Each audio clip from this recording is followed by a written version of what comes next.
Hello students, हमने जो पहला वीडियो किया था उसके अंदर किया है डाइलेक्ट्रिक्स के बारे में बताया था कि डाइलेक्ट्रिक सब्सटेंस क्या होते हैं और उनका किसी इलेक्ट्रिक फील्ड के अंदर दो प्लेट्स के अंदर या किसी रीजन के अंदर जब उनको इंसर्ट किया जाता है तो क्या इफ़ेक्ट होता है।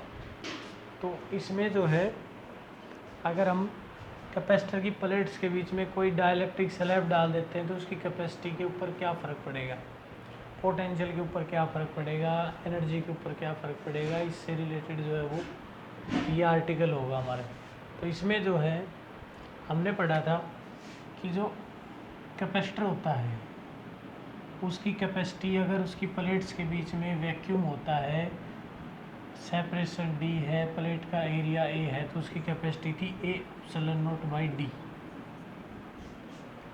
और अगर ये सारा रीजन किसी डाइलेक्ट्रिक से भर जाए, इसके बीच में हम डाइलेक्ट्रिक मीडियम डाल दें जिसका कांस्टेंट के हो, डाइलेक्ट्रिक कांस्टेंट या रिलेटिव परमिटिविटी अगर के हो, तो कैपेसिटी हो जाती थी हमारे पास C इज इक्वल टू के सी नोट। अगर वैक्यूम के लिए सी नोट रखते हैं तो ये के सी नोट हो जाती है, यानी कि के टाइम हो जाती थी के epsilon note A by D, के टाइम हो जाती है।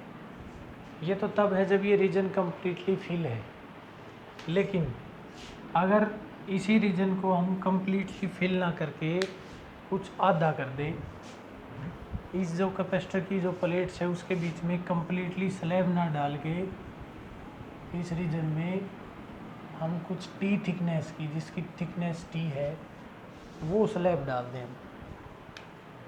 मतलब हमने एक कैपेसिटर लिया, उसकी प्लेट्स के बीच में सेपरेशन डी लिया, लेकिन हमने एक टी थिकनेस की डाइलेक्ट्रिक स्लैब इसके अंदर इंसर्ट कर दी। ये पॉजिटिव प्लेट थी, नेगेटिव प्लेट, इसके ऊपर चार्ज का इफेक्ट भी पड़ेगा, चार्ज जो है वो डाइलेक्ट्रिक में चेंज होगा। तो इसमें क्या होगा कि ये जो डाइलेक्ट्रिक रीजन है, जो थिकनेस हमारे पास टी है, इस रीजन के अंदर इलेक्ट्रिक फील्ड इंटेंसिटी चेंज हो जाएगी, और इलेक्ट्रिक फील्ड इंटेंसिटी चेंज होने से पोटेंशियल चेंज होगा। हमने जो पिछले आर्टिकल में बताया था कि जब किसी इलेक्ट्रिक फील्ड के अंदर डाइलेक्ट्रिक मीडियम डाल दिया जाता है दो प्लेट्स के बीच में, तो resultant intensity, electric field intensity होती है वो ई नोट माइनस ई आई हो जाती है, क्योंकि डाइलेक्ट्रिक रीजन में एक फील्ड इंड्यूस्ड हो जाता है जिसकी direction opposite to applied field होती है। इसका मतलब है कि यहाँ पे फील्ड इंटेंसिटी डिक्रीज हो जाएगी, और जो फील्ड इंटेंसिटी डिक्रीज होगी वो तो रिजल्टेंट हमारे पास ये बनेगा ई नोट था, वो वैक्यूम का इलेक्ट्रिक फील्ड था, और ये था उस डाइलेक्ट्रिक का जिसका डाइलेक्ट्रिक कांस्टेंट के है, जो उसका अपोज करता है due to polarization of dielectrics. इसका मतलब ये हुआ कि ये जो रीजन है यहाँ पर डाइलेक्ट्रिक है जिसका कांस्टेंट के है, और यहाँ पर है वैक्यूम जिसकी परमिटिविटी ई नोट है। इसका मतलब, लेकिन पोटेंशियल जो है वो एक स्केलर क्वांटिटी होती है, तो हम इन दोनों रीजन्स का पोटेंशियल निकालेंगे। तो टोटल पोटेंशियल कितना होगा, जो net potential in the region between the plates, उसके लिए लेकिन पहले हमने ये लिखना पड़ेगा कि let a slab of thickness T is introduced between the plates of a capacitor having separation D. Let a slab of thickness T is introduced between the plates of capacitor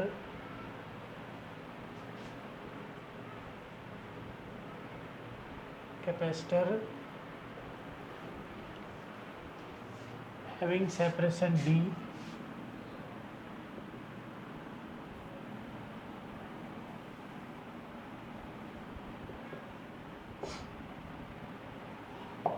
D separation है, उसकी plates के बीच में हमने एक dielectric slab जिसकी thickness T है डाल दी, and K is equal to dielectric constant. ये है डाइलेक्ट्रिक कांस्टेंट ऑफ स्लैब, ये स्लैब का डाइलेक्ट्रिक कांस्टेंट है। क्या वो इज इक्वल टू चार्ज है, क्या वो is equal to charge of capacitor, charge on plates of capacitor, charge on plates of a capacitor, charge on plates of capacitor, capacitor की plates के ऊपर जो चार्ज है वो कितना है, क्या हुआ, पोटेंशियल चेंज हो जाएगा। The net potential between the plates of capacitor, net potential difference between the plates of capacitor, capacitor की प्लेट्स के बीच में जो नेट पोटेंशियल होगा वो कितना होगा, वो हम नेट को अगर हम V डैश माने तो हमारे पास नेट पोटेंशियल होगा V नोट प्लस में V is the potential in the dielectric region where V nought is equal to potential in the potential difference, potential difference in vacuum, and V is the potential difference, V is the potential difference in dielectric slab, dielectric region बोल सकते हैं, slab बोल सकते हैं, reason लिख सकते हैं यहाँ पर हम। डाइलेक्ट्रिक रीजन के अंदर जो पोटेंशियल है वो V है। Then V dash is equal to V nought की जगह हम सिंपली लिख सकते हैं, क्योंकि यहाँ पर इलेक्ट्रिक फील्ड जो है वो E नोट है, इस रीजन में इलेक्ट्रिक फील्ड तो उतना ही रहेगा जितना हमने अप्लाई किया था, यहाँ पर तो कोई चेंज आएगा नहीं, लेकिन यहाँ पर चेंज आएगा। तो V नोट की जगह तो हम लिख सकते हैं E नोट, वो E नोट इंटू डिस्टेंस, क्योंकि पोटेंशियल जो होता है वो ED होता है, length, electric field into length, तो इसलिए यहाँ पर E नोट, और इसकी रीजन कितनी है, ये डिस्टेंस कितनी बचेगी, D में से हमने T को घटा दिया, तो ये जो थिकनेस बचेगी वो हमारे पास बचेगी D माइनस टी, तो E nought into D minus T. और डाइलेक्ट्रिक रीजन की जो थिकनेस है वो है D, T के बराबर, तो वहाँ पर इलेक्ट्रिक फील्ड इंटेंसिटी जो इंड्यूस्ड आई थी वो थी हमारे पास DT, इलेक्ट्रिक फील्ड इंटेंसिटी थी वो E थी, उसकी जो स्ट्रेंथ थी फील्ड की वो E थी, और थिकनेस उसकी कितनी है T। ये डाइलेक्ट्रिक स्लैब की थिकनेस है, ये इसमें से डाइलेक्ट्रिक स्लैब को घटाने के बाद जो स्पेस बच गया उस दोनों प्लेट्स के बीच में वो है ये, यहाँ पर D माइनस टी रीजन में वैक्यूम है और T रीजन के अंदर डाइलेक्ट्रिक है, तो ये नेट पोटेंशियल हो गया। अब पोटेंशियल ये हो गया, तो यहाँ पे हम जो है ना T को कॉमन ले सकते हैं, उससे पहले हमने E नोट को कॉमन लेना पड़ेगा। अब E नोट यहाँ पर है लेकिन यहाँ पर नहीं है, अब यहाँ पर E नोट बनाने के लिए हम क्या करेंगे, डाइलेक्ट्रिक कांस्टेंट हमने बताया था मीडियम का, वो यूज़ करेंगे, as K is equal to E nought by E होता है, तो इसका मतलब देयरफॉर या implies E is equal to हमारे पास हो जाएगा E nought by K, therefore V dash is equal to net potential हमारे पास क्या हो जाएगा, ये तो रहेगा हमारे पास E nought into D minus T, और प्लस में यहाँ पर रख सकते हैं हम E nought by K into T. अब E नोट दोनों के अंदर कॉमन है, फिर T कॉमन करेंगे, और हम जो है D को भी कॉमन कर सकते हैं, D भी आउट करेंगे। तो अगर यहाँ से इस सारी इक्वेशन के अंदर हम एक बार हम इसको मल्टीप्लाई कर देते हैं, E nought into D minus E nought into T plus E note T by की। अब हम E नोट डी को कॉमन ले लेते हैं, तो जब E नोट डी को यहाँ से कॉमन लिया जाएगा तो हमारे पास बचेगा 1 माइनस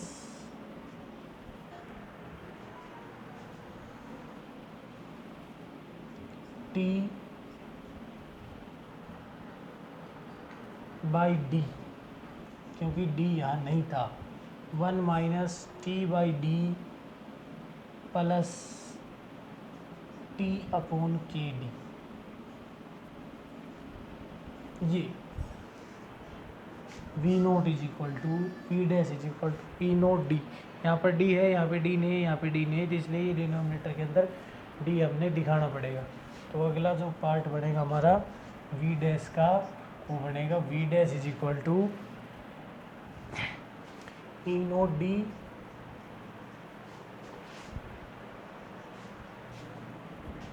और यहाँ पे टी भी अगर कॉमन ले लेते हैं हम, तो ये बनता है हमारे पास 1 माइनस टी बाई डी को भी कॉमन ले लिया हमने इस टर्म में, और इस टर्म में टी बाई डी भी अगर कॉमन आ जाएगा तो ये बनेगा हमारे पास 1 माइनस के बाई टी बाई के। टी बाई डी कॉमन लेंगे 1 माइनस 1 बाई के। ये जो है नेट पोटेंशियल की एक्सप्रेशन आ जाएगी हमारे पास। तो अगर इस इक्वेशन को हम 1 मानते हैं और इसको मानते हैं 2, तो ये बन जाएगी हमारे पास 3 इक्वेशन। अब दो कैपेसिटर की प्लेट्स का जो एरिया था वो ए था, सरफेस चार्ज डेंसिटी सिग्मा ले लेते हैं, तो electric field intensity between the plates होती है सिग्मा बाई एप्सिलॉन नोट। यानी कि कहने का ये है कि हम ई नोट की जगह सिग्मा बाई एप्सिलॉन नोट लिख सकते हैं, और सिग्मा की जगह हम फिर क्या हो बाई ए लिख सकते हैं। तो यहाँ पर हम चलो एक बार इस टर्म को लिख दे देते हैं कि 1 minus T by D into 1 minus 1 by के। अब यहाँ पर सिग्मा को क्या हो बाई ए में हम तोड़ देंगे या ए के अंदर इसको चेंज कर देंगे, तो क्या हो अपॉन ए एप्सिलॉन नोट इंटू डी, और ये हो जाएगा 1 minus T by D into 1 minus 1 by K. ये इक्वेशन हो जाएगी हमारे पास 4, जो पोटेंशियल की एक्सप्रेशन आ गई वी डैश की, इक्वेशन नंबर 4। ये नेट पोटेंशियल आ गया in between the potential difference between the plates of a capacitor. अब हमने निकालनी है इसकी कैपेसिटी, यानी कि C dash. If C dash is equal to capacity of capacitor after insertion of a slab, after introducing slab, slab introduce करने के बाद, स्लैब को जब हम इंट्रोड्यूस कर देंगे तो हमारे पास कैपेसिटी जो है इसकी दिखाई देती है हमें सी डैश। अगर मान लेते हैं तो सी डैश की वैल्यू कितनी किसके बराबर होगी, C dash is equal to क्या हुआ upon we dash.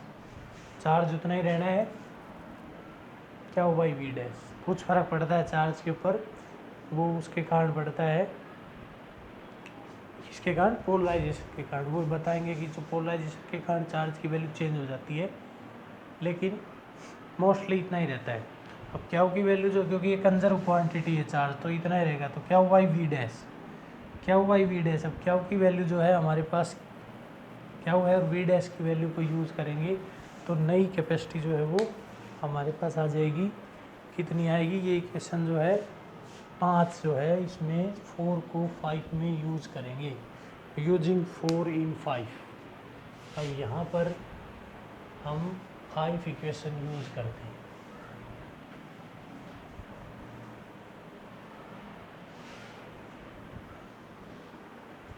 Using equation 4 in 5 हमारे पास आ जाएगा C dash is equal to क्याउ अपॉन, क्याउ की वैल्यू जो है वी डैश की वैल्यू ये थी हमारे पास क्याउ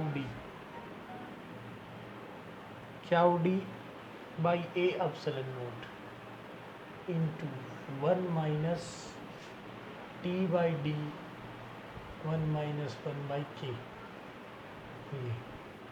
और इसका रेसिप्रोकल करके जब हम करते हैं तो क्या उसे क्या कैंसिल हो जाता है, और ए एप्सिलॉन नोट जो है वो ऊपर चला जाएगा।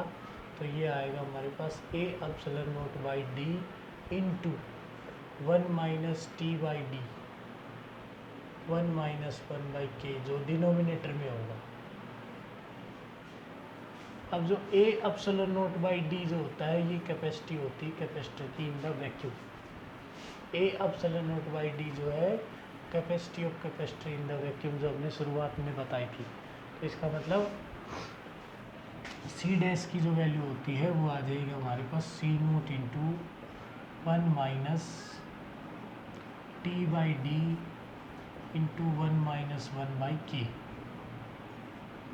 ये है capacity of capacitor after introducing dielectric slab. अब रही बात इसके इफेक्ट की, जो डिनोमिनेटर है उसमें से देखो 1 में से कुछ ना कुछ डिक्रीज हो रहा है। अब जो डिनोमिनेटर है वो लेस देन 1 है और डिनोमिनेटर लेस देन 1 है तो फाइनल रिजल्ट ग्रेटर देन 1 हो जाएगा as A 1 minus T by D, क्योंकि टी की भी कुछ ना कुछ वैल्यू है और के की भी कुछ ना कुछ वैल्यू है।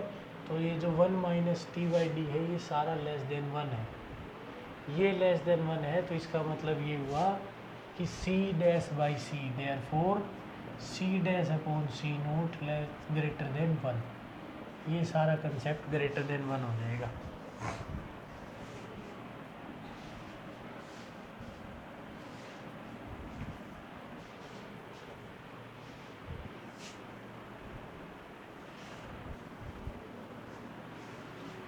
ये जो टर्म है, जो डिनोमिनेटर है इस इक्वेशन का, जो इक्वेशन हमने 6 मान ली, 4 5 6, ये छठी जो इक्वेशन है C note upon 1 minus T by D 1 upon 1 minus K 1 minus 1 by के। अब ये 1 में से कुछ डिक्रीज हो रहा है तो इसका मतलब डिनोमिनेटर की वैल्यू लेस देन 1 है और लेस देन 1 है तो इसका मतलब इसको रेसिप्रोकल करेंगे तो ये ग्रेटर देन 1 रिजल्ट देगा हमें। तो सी नोट को अगर यहाँ डिनोमिनेटर में लाएँ तो C dash by C nought greater than 1। इसका मतलब ये हुआ कि C dash greater than C nought, यानी कि capacity of capacitor increases after inserting the dielectric slab. जब डाइलेक्ट्रिक स्लैब इंट्रोड्यूस कर दी जाती है तो कैपेसिटी इंक्रीज होती है, कैपेसिटी जो है वो इंक्रीजेज, रिजल्ट आएगा हमारे पास कैपेसिटी इंक्रीज। सिमिलरली पोटेंशियल के ऊपर जब देखते हैं तो पोटेंशियल डिक्रीज हो जाता है क्योंकि ये मल्टीप्लाई में है। ये जो टर्म है अब ये न्यूमरेटर के अंदर है, न्यूमरेटर के अंदर है तो ये लेस देन 1 हो जाएगा। ये हमारे पास वी नोट पोटेंशियल था, ये जो पोटेंशियल था वी नोट पोटेंशियल जो था वो हमारे पास था सिग्मा बाई एप्सिलॉन नोट, क्या हो by A epsilon nought into D. ये हमारे पास था V nought before inserting the dielectric slab. ये स्लैब डालने से पहले कैपेसिटर की प्लेट्स के बीच में जो पोटेंशियल डिफरेंस था वो ये था। और अब जो है इसके मल्टीप्लाई में ये टर्म हो रही है तो ये टर्म लेस देन 1 है तो इसका मतलब जब लेस देन 1 से इसको मल्टीप्लाई करेंगे, मान लिया कि 3/4 से मल्टीप्लाई करें तो इसका 3/4 हो जाता है।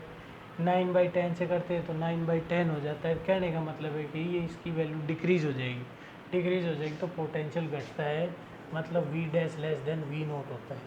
और इसीलिए जो है कैपेसिटी बढ़ती है क्योंकि चार्ज मोस्टली सेम रहता है, चार्ज सेम रहेगा पोटेंशियल घटेगा तो कैपेसिटी बढ़ेगी अकॉर्डिंग टू फार्मूला, क्या होगा वी डैश। पोटेंशियल घट गया, चार्ज उतना ही है तो इसकी कैपेसिटी बढ़ जाती है जब डाइलेक्ट्रिक स्लैब इंसर्ट की जाती है।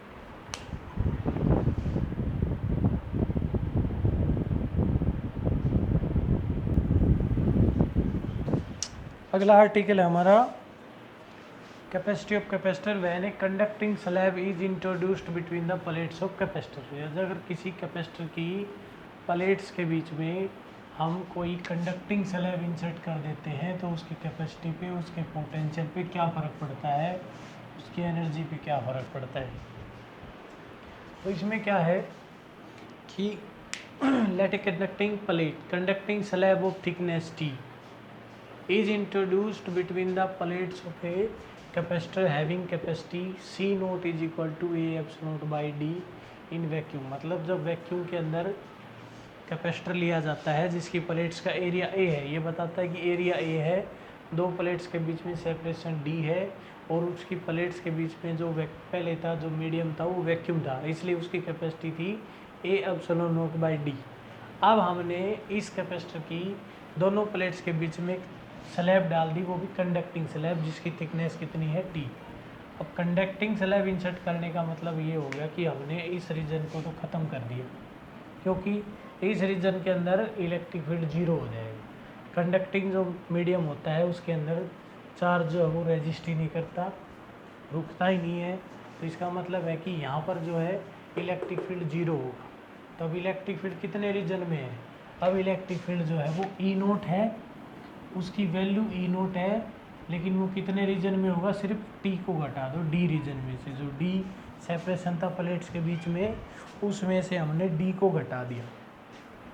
तो इसका मतलब हमारे पास अब जो रीजन है जहाँ पर पोटेंशियल डिफरेंस होगा वो होगा कितना, डी माइनस टी रीजन का जो रीजन होगा उसके अंदर पोटेंशियल डिफरेंस होगा। Therefore potential difference between the plates of capacitor, therefore potential difference between plates of capacitor, capacitor की प्लेट्स के बीच में कितना पोटेंशियल डिफरेंस होगा वो हम ले लेते हैं वी डैश, और वी डैश जो होगा वो हमारे पास होगा E naught into D minus T, क्योंकि डी टी रीजन के अंदर तो इलेक्ट्रिक फील्ड है ही नहीं। अब ये जो रीजन बच गया इस स्लैब को छोड़ के, बाकी का जो ये रीजन है, इसी रीजन के अंदर जो है इसमें हमारे पास पोटेंशियल डिफरेंस है, इलेक्ट्रिक फील्ड है, तो यहीं का पोटेंशियल डिफरेंस लिया जाएगा और ये पोटेंशियल डिफरेंस हो जाएगा E into D minus T. अब ये बिल्कुल सिंपल है, ई ये इक्वेशन 1 होगी। अब यहाँ पर जो है हम ई नोट को बाहर निकालेंगे तो हमारे पास जो है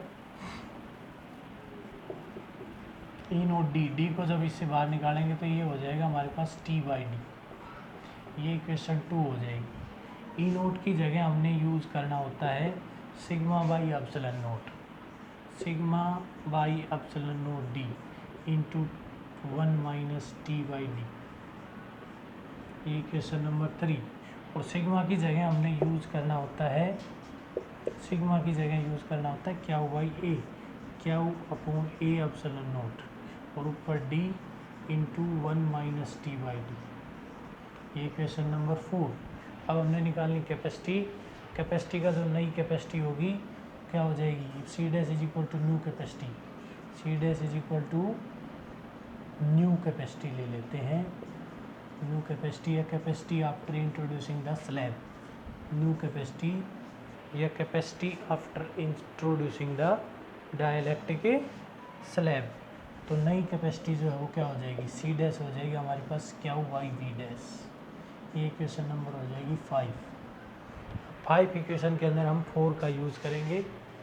तो जो नई कैपेसिटी है therefore C dash is equal to, इसका यूज़ करते हैं भाई हम, therefore C dash is equal to Q by, ये यूज़ करेंगे Q upon Q by Q D by A epsilon note into 1 minus T by D. तो इसका reverse होके सी डैश की जो एक्सप्रेशन आएगी वो हमारे पास आ जाएगी, क्या उसे क्या कैंसिल हो जाएगा, ये आ जाएगी ए एप्सिलॉन नोट बाई डी, और नीचे रह जाएगा डिनोमिनेटर में 1 minus T by D. A epsilon note by D हमने पहले ही बताया है कि ये कैपेसिटर की कैपेसिटी इन द वैक्यूम, तो ये जो कैपेसिटी है, ये जो एक्सप्रेशन है ये हमें देगा A epsilon note by D यानी कि सी नोट। तो C dash is equal to C note upon 1 minus T by D, ये हो गया। इस एक्सप्रेशन से हम देखते हैं कि 1 माइनस टी बाई डी जो है वो लेस देन 1 है, as 1 minus T by D. अब क्योंकि एक में से कुछ डिक्रीज हो रहा है, एक में से कुछ डिक्रीज हो रहा है, तो C dash is equal to ये होगा हमारे पास